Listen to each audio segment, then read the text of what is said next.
Republicans breaking rank in Congress and joining Democrats as lawmakers impeach President Trump for a second time. And as the president calls for no violence on Capitol Hill leading up to the president-elect's inauguration, North Carolina's governor now mobilizing the National Guard to help with security both in D.C. and at our state capitol. It was just a week ago today that hundreds broke through barricades and stormed the U.S. Capitol. And tonight, with concerns about armed protesters showing up at the state capitol here, there's a lot of concern about security. Today, police stood at the General Assembly as lawmakers returned to Raleigh for the first time this year. Our Capitol reporter Michael Hyland live in Raleigh getting answers about the precautions that are being taken there. Michael. Right, we could see officers throughout the building here today, but there were no large demonstrations around here. State officials say they are coordinating with other agencies in the event that these armed protests actually do happen.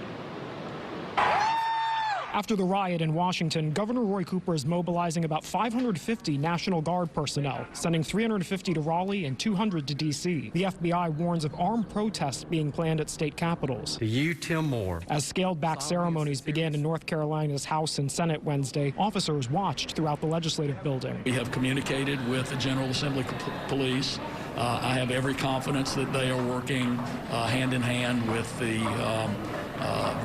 Capitol Police, the Raleigh Police. Public Safety Secretary Eric Hooks says he's talked with the FBI this week. We want to make sure that we maintain a high level of vigilance, that we're well partnered, and that we're well positioned to address any threat that comes our way. Security has been upgraded at the General Assembly in recent years. You used to be able to walk right in.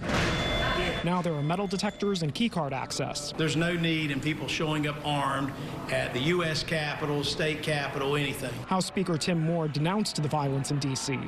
But he's faced criticism for these pictures he posted when he went to Philadelphia after the election as part of the so-called fraud squad. He acknowledges he could not find proof. Looked at it to see what was there, and at the end of it, my conclusion was they couldn't prove.